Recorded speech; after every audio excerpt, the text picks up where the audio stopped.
Welcome to Chalice Unitarian Universalist Congregation. We are a community of diverse beliefs and experiences, nurturing the liberal religious spirit and united by our desire to grow in love and in service.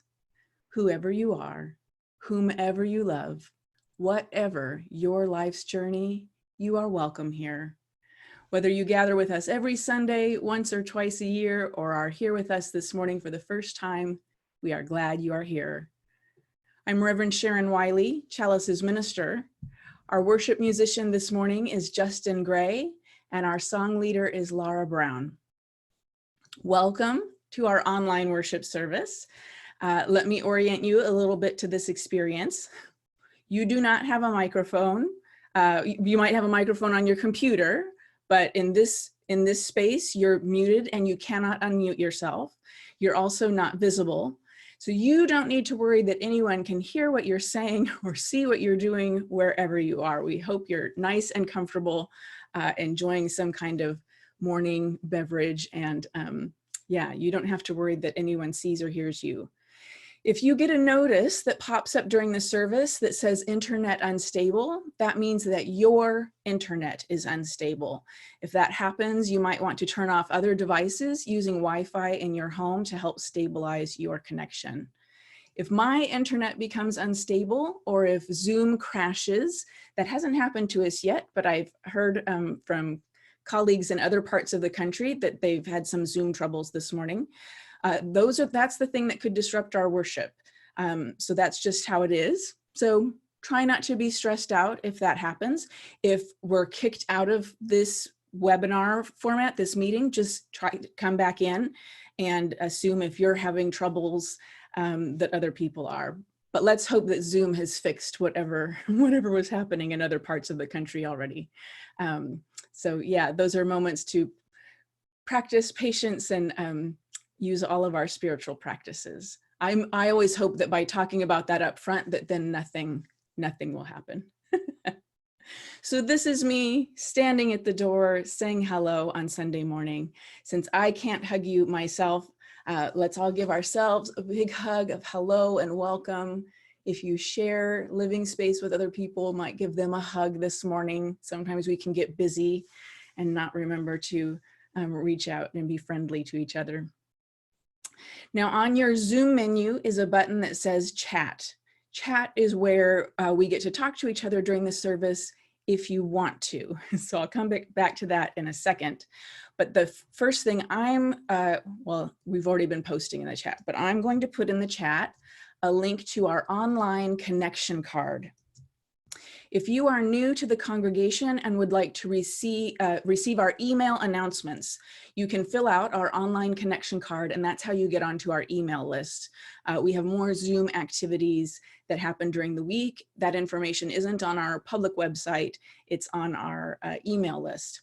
If you are a regular attendee at Chalice and you have a question that you would normally submit on a connection card or want to let us know about your change in contact information, you can also use that online connection card to communicate. I'm also going to put into the chat my email address. If you would like to submit a prayer request to me or have any confidential information you'd like me to know, those are things you can email to me and I'll read them privately after the service. So coming back to chat, now some congregants love the chat function and use it throughout the service, which is great, and I invite you to do that. And some congregants don't like the chat box and find the chat distracting during the service. So if you don't like having the chat box open, you can close it. You don't have to have it open. You just click where it says chat. And if it's open, click on the word chat on your menu and it will close the chat. Likewise, if the chat is closed and you want it open, touch the word chat and it pops open. So if your chat box, so if your chat box is closed, then those of you who like to chat can make sure it's open right now. And so I repeat this every Sunday because it's easy to make this mistake. You want to make sure when you're posting to the chat to use that little blue menu to make sure it's on all panelists and attendees. If you only post your message to panelists, I'm the only one who sees it. And I have a lot going on, so I might not see it during the service, and we mostly want to be talking to each other. So make sure you've selected all panelists and attendees. And so now this is our time for those of us who like the chat to say hello to each other. Let us say your names, where in the county or country. We have people often from out of state. And we'll take a minute for that to enjoy some music. And if this is your first time with us and you feel comfortable sharing that, let us know that too.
This morning, we invited Kate Vereb and her family to light the chalice.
Our call to worship comes from the Reverend Dr. Mary Harrington. Blessed be her memory. We come together this morning in praise and thanksgiving for the gift of life itself. Someone gave birth to us, and some of us have given birth. All of us have been mothered in our time. All of us have mothered. Let our time today be one of recognition that we arrive from so many places: joy and delight, wistfulness and longing and worry, unmet needs and unfulfilled dreams, loss and sorrow, loss and emptiness, loss and regret. All that life is made of, mothers are made of too. Today we sing the songs of so many: mothers who are single parents, foster parents, mothers who relinquished their young out of necessity, mothers who found their heart in adoption, mothers who left their children in 1,000 ways, mothers who rejoice, and mothers who mourn. We sing the songs of the grandmother, the auntie, the classroom teacher, the Sunday school teacher, the babysitter, the neighbor with endless cookies and time. There is a kind of love we cannot live without. It is never too late, no matter our age or situation. We sing a song of gratitude for all the moments of being known, being cherished, being found. Let us worship together. I invite you to join in singing.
If you have a sorrow you would like to share with the community this morning, we can share it in the chat box.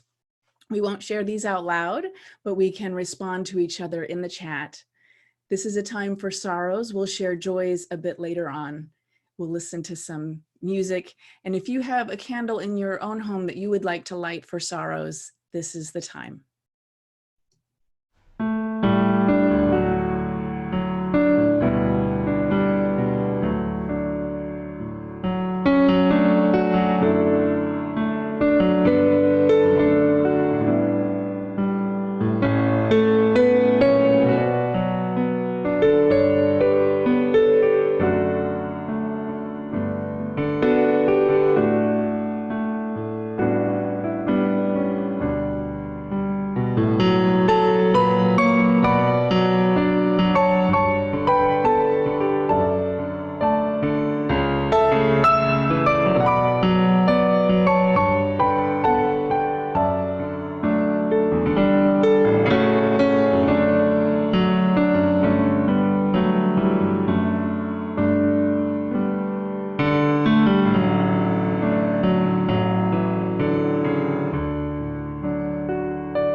May our sorrows be lessened. May our burdens be lightened. In sorrow and challenge, may we know ourselves always held and never alone. May we act to extend our warmth to all who are hurting in the wider world. And now, a story.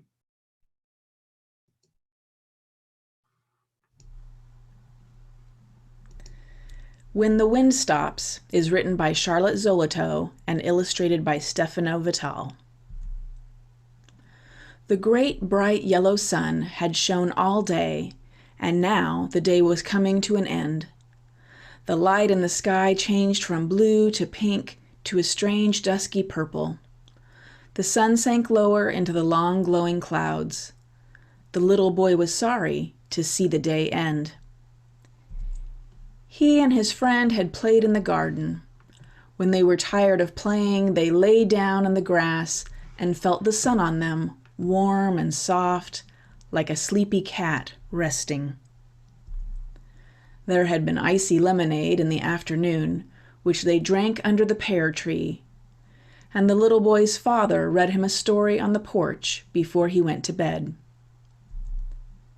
Now his mother came to say good night. "Why does the day have to end?" he asked her. "So night can begin," she said. "Look." She pointed out the window where, high in the darkening sky behind the branches of the pear tree, the little boy could see a pale sliver of moon. "That's the night beginning," his mother said, resting her hand on his shoulder. "The night with the moon and stars and darkness for you to dream in." "But where does the sun go when the day ends?" the little boy asked. "The day doesn't end," said his mother. "It begins somewhere else. The sun will be shining there when night begins here. Nothing ends." "Nothing?" the little boy asked. "Nothing," his mother said. "It begins in another place or in a different way." The little boy lay in bed, and his mother sat beside him. "Where does the wind go when it stops?" he asked. "It blows away to make the trees dance somewhere else." "Where does the dandelion fluff go when it blows away?" "It carries the seed of new dandelions to someone's lawn." "Where does the mountain go after the top?" "Down to where it becomes the valley." "Where do waves go when they break on the sand?" "Sucked back to the sea into new waves." "Where does the rain go when the storm is over?" "Into clouds to make other storms." "And where do clouds go when they move across the sky?" "To make shade somewhere else." "And the leaves in the forest when they turn color and fall?" "Into the ground to become part of new trees with new leaves." "But when the leaves fall, that is the end of something," the little boy said. "It is the end of autumn." "Yes," his mother said. "The end of autumn is when the winter begins." "And the end of winter?" the little boy asked. "The end of winter, when the snow melts and the birds come back, is the beginning of spring," his mother said. The little boy smiled.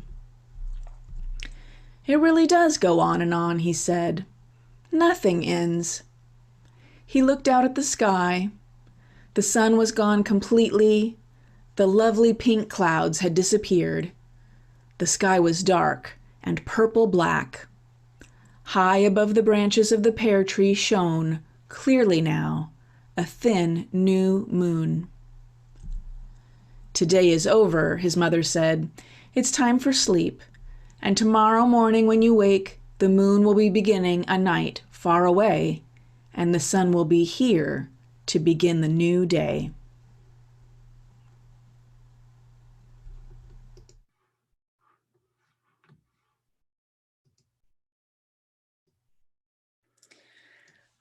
Our reading this morning comes from Sara Jacobs. She is the founder of a coalition called San Diego for Every Child.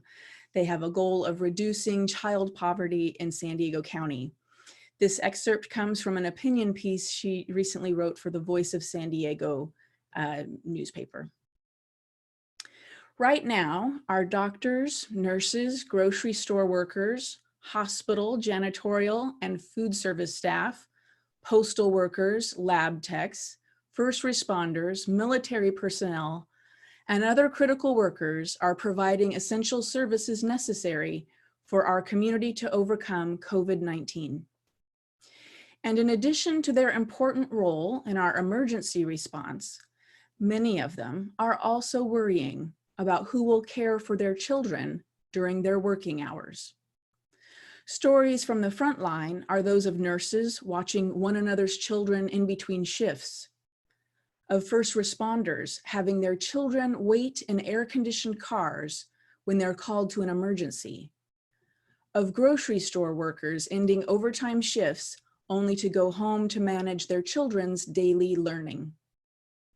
In my conversations with hospital administrators and healthcare providers, both public and private, they say that right now, upward of half their staff find it challenging to make it to work because they lack adequate childcare for their families.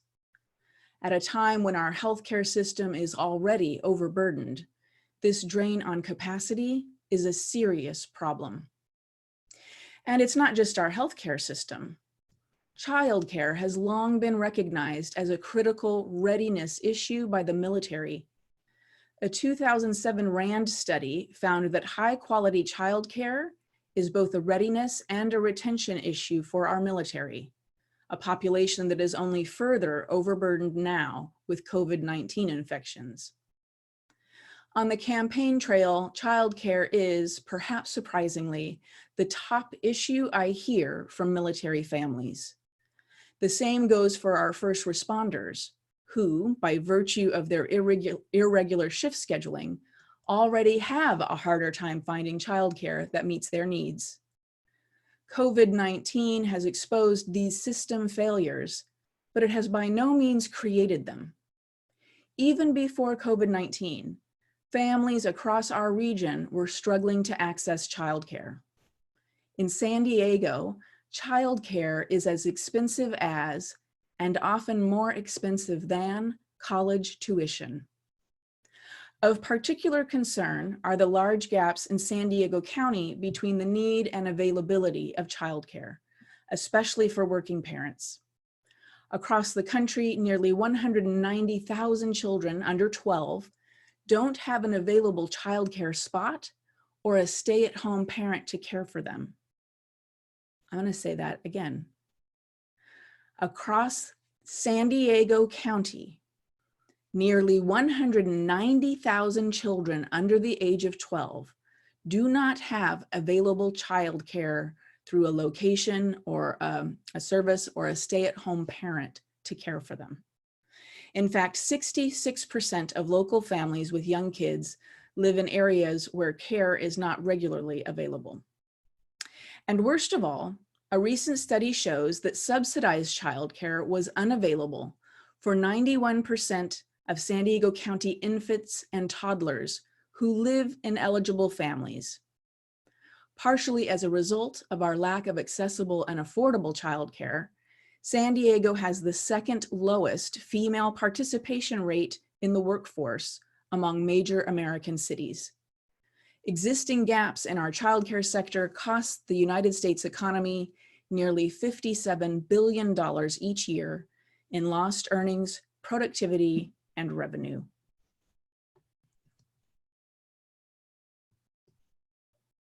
Now add on the current crisis, and things look dire fast. Those workers San Diego desperately needs right now to keep essential services going, and who are being stretched the most by this crisis, were already the least likely to have access to childcare. Even before COVID-19, first responder, healthcare, hospitality, and retail workers with unpredictable or non-standard work schedules had very few options for licensed childcare. The $3.5 billion allocated for childcare nationwide in the CARES Act and the $100 million statewide allocated by Governor Gavin Newsom is a good start, but it isn't enough. Right now, we must make sure that every essential worker has the childcare that they need so they don't have to worry about their families while they are taking care of ours.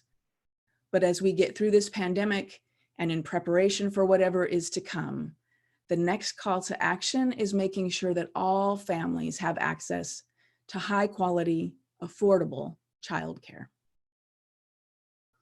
Let's join in singing.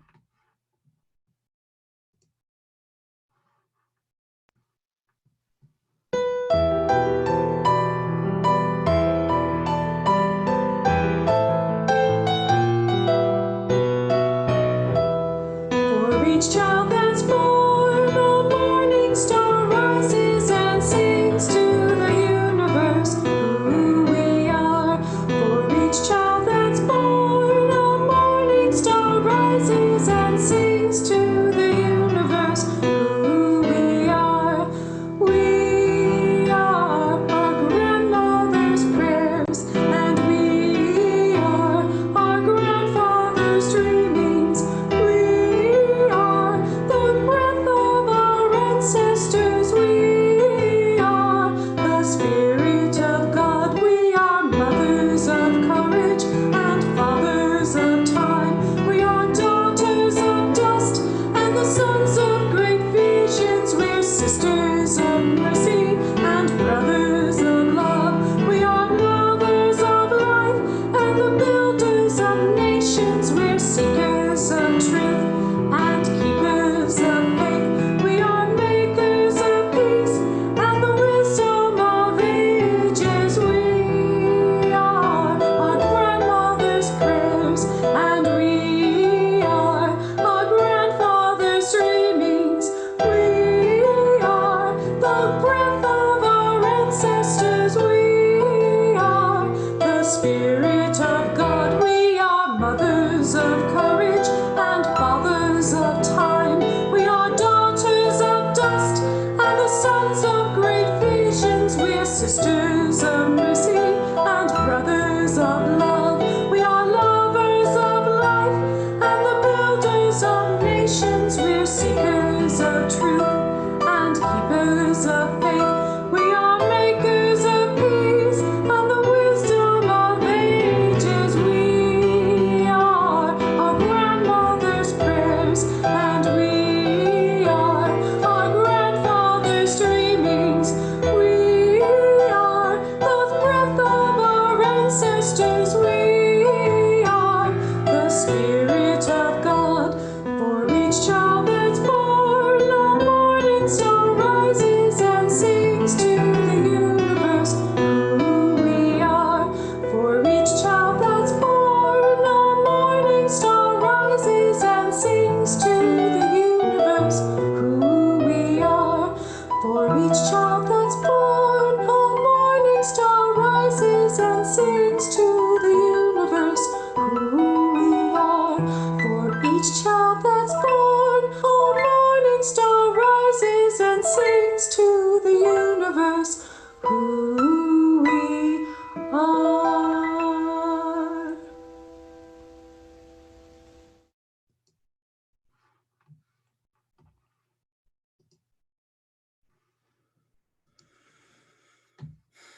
This is not a vacation. Quarantine is not a vacation. That's true for all of us. Though some of us are enjoying a sense of things slowing down, we are still living through a traumatic event. And one of the groups that is most impacted and yet is somehow also strangely, largely invisible, is our parents with young children. And I don't just mean our parents like Chalice parents, I mean our American parents with young children.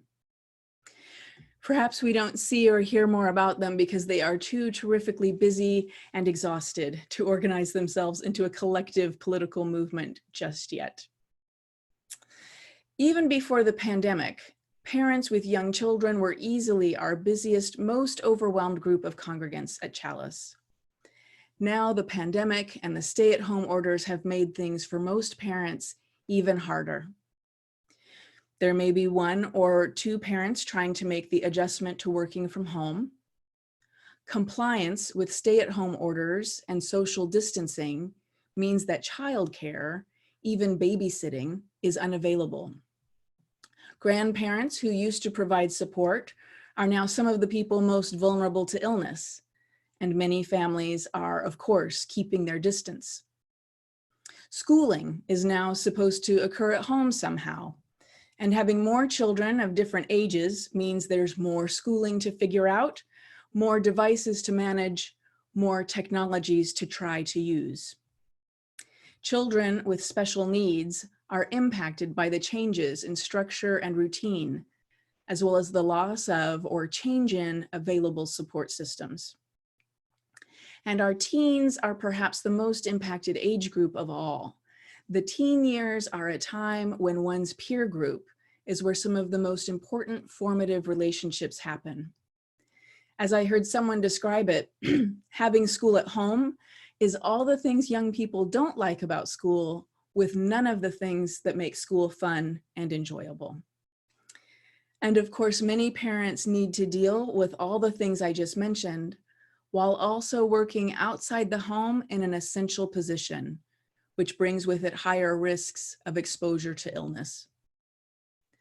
All the talk about reopening businesses at both the local and the state level have failed to meaningfully address that workers who are parents have little to no access to childcare, and that there is no plan for schools to reopen anytime soon. Scott Lewis is the editor-in-chief of the local newspaper Voice of San Diego. He is particularly passionate about this issue, writing, planning, this is a little bit of a graphic metaphor coming up.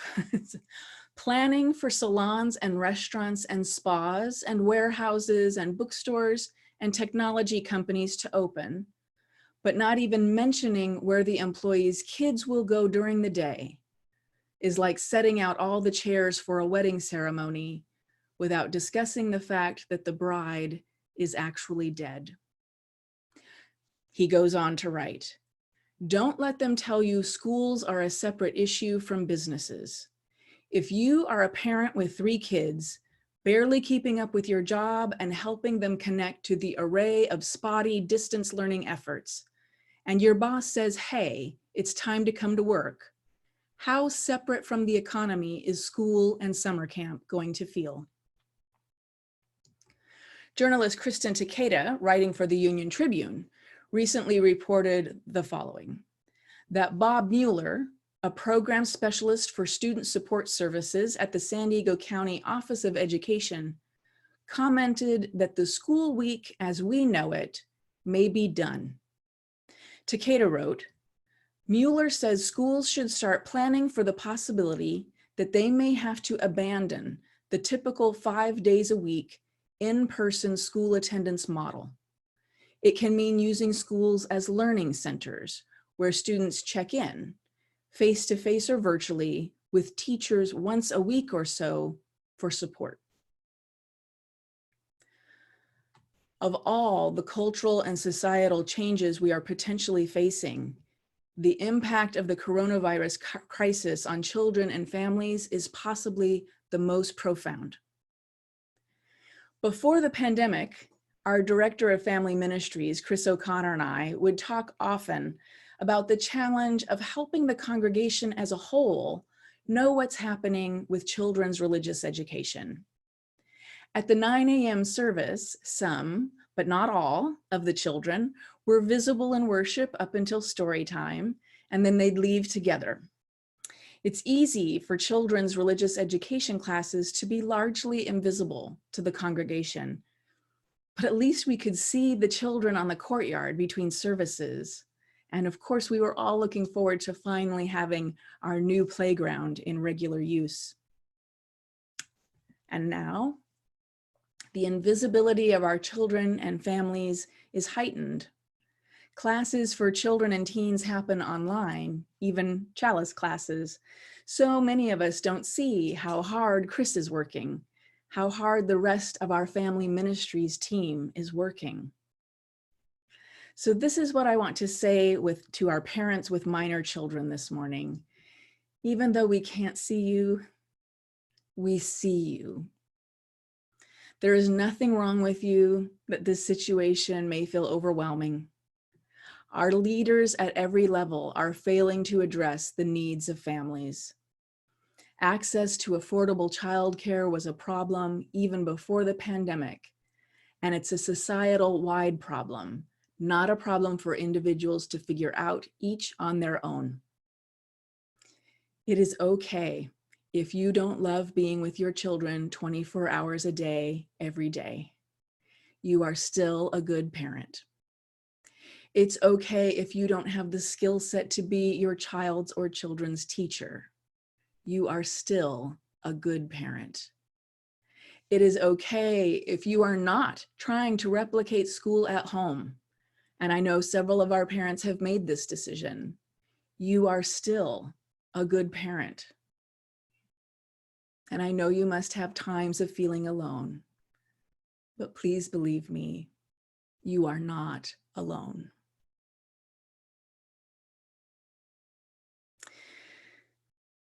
We shared our sorrows earlier in the service, and now it's time for our joys. Give me a moment.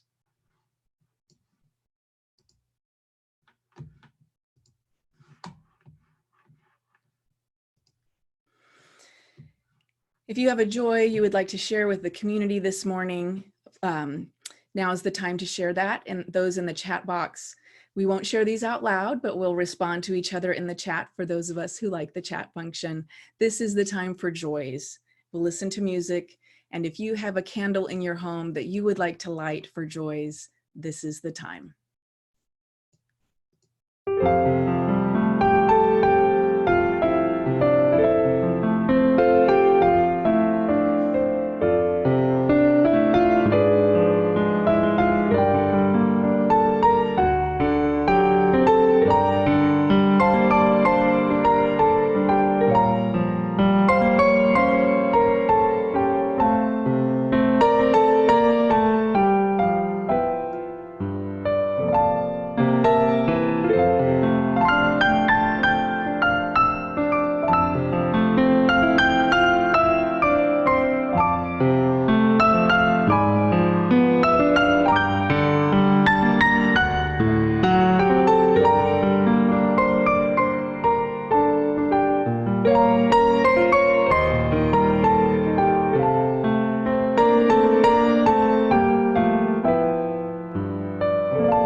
May our joys be multiplied. May we act to extend our warmth to all who are rejoicing in the wider world. The Sunday offering is an expression of the generosity that makes congregational life possible. As Buddhist teacher Joseph Goldstein has said, it's important to understand that generosity is a practice. It's not just a single event. It's a quality in our hearts and minds that we can develop and cultivate. Please text your donation to Chalice. If you haven't texted a donation before, know that once you text the amount, you'll get a reply with a link to follow to enter your credit card information. If you have already entered this information previously when you've donated, then you won't need to enter it again. You can also make a text donation anytime. The phone number will be up on screen in a moment, but I'll also put it in the chat box. Please give generously.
Please join in dedicating our offering with words of affirmation.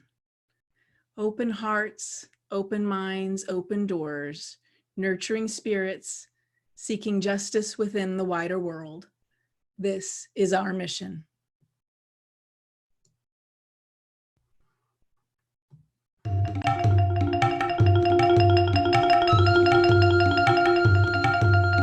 Where do we come from?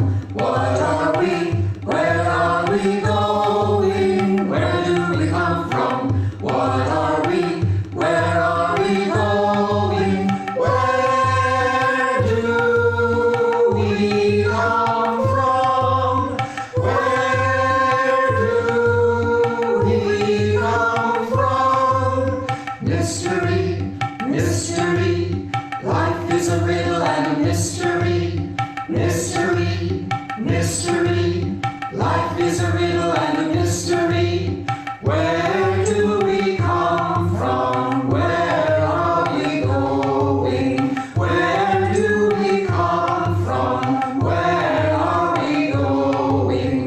Where do we come from? What are we? Where are we going? Where do we come from? What are we? Where are we going?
So I want to remind you today of something I shared on Mother's Day a couple of years ago, the concept of good enough parenting. Are you familiar with this? Do you remember it? Good enough parenting, the idea was popularized in a book by Bruno Bettelheim, written in 1987. The basic premise is that you don't have to be somehow a perfect parent, a parent who never makes mistakes. And you don't have to be a parent whose child never makes mistakes. Instead, the work of parenting is actually more about the child's experience of childhood than with the child's future as an adult. So as one professor summarized about good enough parenting, children who feel secure in their relationship with their parents, who feel supported rather than controlled, who feel trusted and therefore trustworthy, and who have a good enough environment in which to play, explore, and learn, including plenty of opportunities to make friends and interact with others beyond the family. They will be best able to chart their own satisfying futures.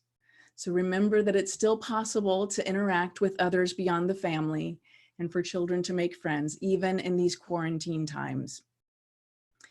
I think this definition of good enough parenting is so important even before this. But I feel like I know our Chalice parents and that desire to be perfect, the best, to not make mistakes. And so I just want to remind you that parenting isn't really about not making mistakes or having children who don't make mistakes. So let me say those components again. We want children to feel secure in their relationships with their parents, to feel supported rather than controlled, to feel trusted and therefore trustworthy, and to have a good enough environment in which to play, explore, and learn. I can't imagine what it's like to have children out of school all these weeks already. What I do know is that every parent at Chalice is trying to do their best. And I send my blessings and love to each of you. So now we have a special treat for all of us this Mother's Day. Laura Brown has already worked hard on 3 other songs this service, but I invite us into a spirit of play and goofiness and silliness with this special gift for Mother's Day.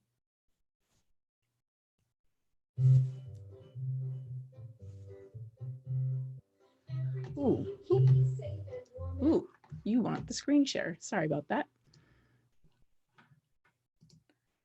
Here we go.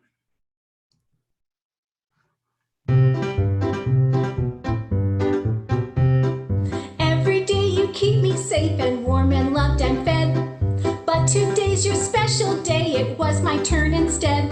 So I got up at 5 a.m., I've been working hard since then. Some things I didn't get quite right, next year I'll try again.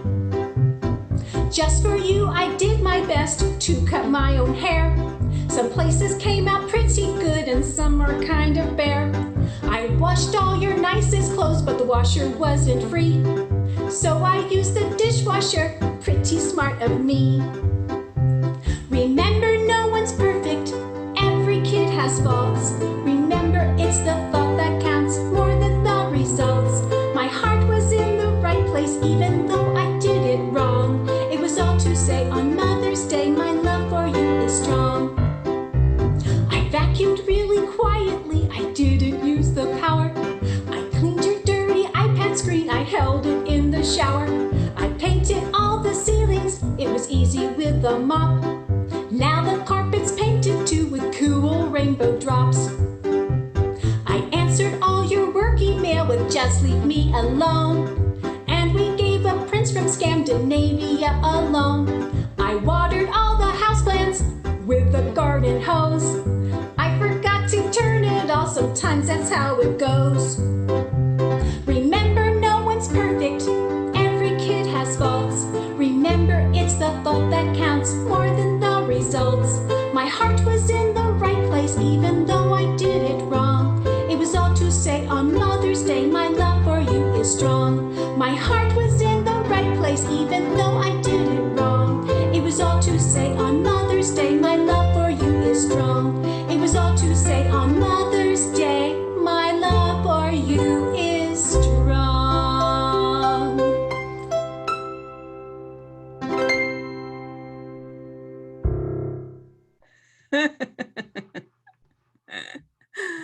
Yes, let's hold for applause.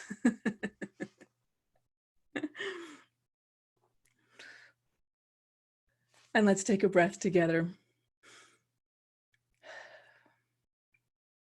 We come together today in praise and thanksgiving for the gift of life itself. Someone gave birth to us, and some of us have given birth. All of us have been mothered in our time. All of us have mothered. Beloveds, may you go forward knowing that life is fragile and a gift, that you are lovable and loved, and you are not alone. Love and blessings to each of you. I hope you will join us after the service at coffee hour. We'll put the link to coffee hour in the chat box, and you're invited to close our time together by singing The Well.